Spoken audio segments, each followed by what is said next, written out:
بسم الله الرحمن الرحيم، والصلاة والسلام على أشرف الخلق سيدنا محمد عليه أفضل الصلاة والسلام. أعزائي المتابعين، أهلا وسهلا بحضراتكم. أتمنى تكونوا بخير وبصحة وسعادة. معكم إسلام صقر. فيديو النهاردة بعنوان السادات الثعلب الأسمر سيد المكر والدهاء.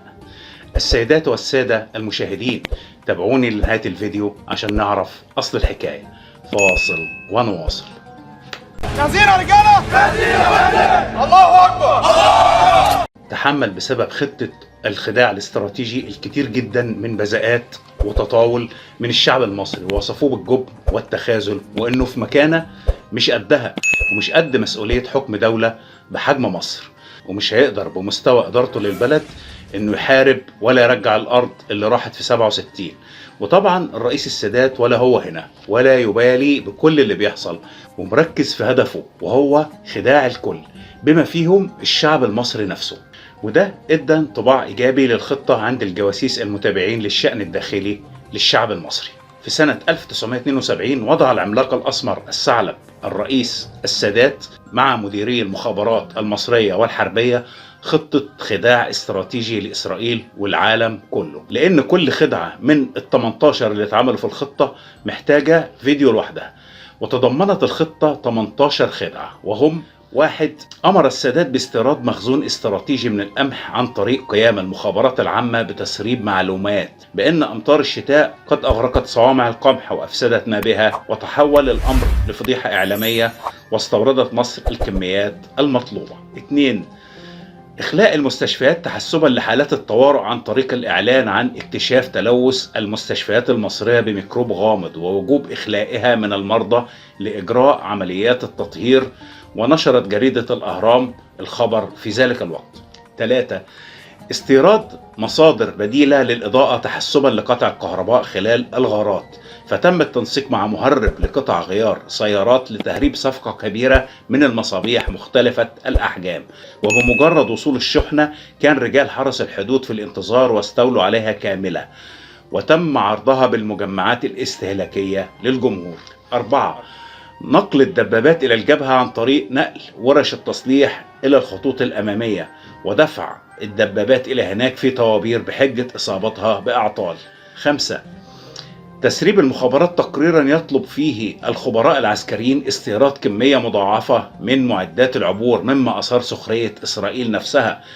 وعندما وصلت الشحنة ميناء الإسكندرية ظلت ملقاه بإهمال على الرصيف حتى المساء في ظل إجراءات أمنية توحي بالاستهتار واللامبالاة. وجت سيارات الجيش فنقلت نصف الكمية إلى منطقة صحراوية بحلوان، وتم تغطيتها لتبدو ضعف حجمها الأصلي، وقامت سيارات مقاولات مدنية بنقل الكمية الباقية للجبهة. 6. قام السادات ببناء نموذج لخط بارليف في الصحراء الغربية لتدريب الجنود عليها، وتم خداع الأقمار الصناعية بعدد من الخيام البالية القديمة والأكشاك الخشبية المتهالكة، ووضع عليها لافتات قديمة لشركات مقاولات مدنية. 7. في يوليو 73 صدر قرار وهمي بتسريح 30,000 من المجندين المصريين. 8.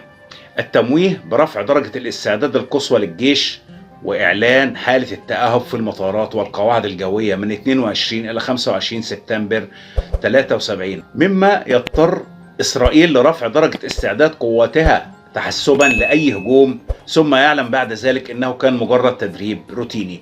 وجاء يوم 6 أكتوبر فظنت إسرائيل أنه تدريب أيضا زي اللي فات. 9. في أول أكتوبر 73 تم الإعلان عن فتح باب رحلات العمرة لضباط الجيش وتنظيم دورات رمضانية رياضية عسكرية. 10. صباح يوم حرب أكتوبر كان الجنود المصريون على الضفة في حالة استرخاء وتظاهروا بلعب كرة القدم والتنس والغناء. 11. لإخفاء نية القوات البحرية في إغلاق مضيق باب المندب، نشر خبر صغير في سبتمبر 73 عن توجه قطع بحرية مصرية إلى أحد الموانئ الباكستانية لعمل صيانة، وتحركت القطع البحرية فعلا إلى ميناء عدن اليمني، ثم صدر لهم الأمر بالتوجه إلى أحد الموانئ الصومالية في زيارة رسمية لمدة أسبوع، وهناك جاءتهم الإشارة الكودية في مساء 6 أكتوبر 73 بالتوجه إلى مضيق باب المندب في سرية تامة لمنع السفن الإسرائيلية من عبور مضيق باب المندب طوال أيام الحرب. 12. اختيار موعد الحرب في وقت تحتفل فيه إسرائيل بعيد الغفران اليهودي وتغلق خلاله المصالح الحكومية بما فيها الإذاعة والتلفزيون. 13. الإعلان عن زيارة قائد القوات الجوية اللواء حسني مبارك إلى ليبيا يوم 5 أكتوبر، ثم تقرر تأجيلها العصر اليوم التالي 6 أكتوبر 73. 14. توجيه دعوة إلى وزير الدفاع الروماني لزيارة مصر يوم 7 أكتوبر وأعلن رسميا ذلك. 15. أعلن رسميا عن الاستعداد لاستقبال الأميرة مارجريت الإنجليزية يوم 7 أكتوبر. 16. تضليل الإسرائيليين بمعلومات خاطئة عن طريق عملاء جهاز المخابرات ومنهم أشرف مروان ورأفت الهجان وجمعة الشوان. 17. استخدام اللهجة النوبية لتشفير الرسائل بين القوات أثناء الحرب لتضليل الإسرائيليين. 18. نشرت الصحف المصرية خبر زيارة السادات إلى تشيكوسلوفاكيا يوم 3 أكتوبر 73.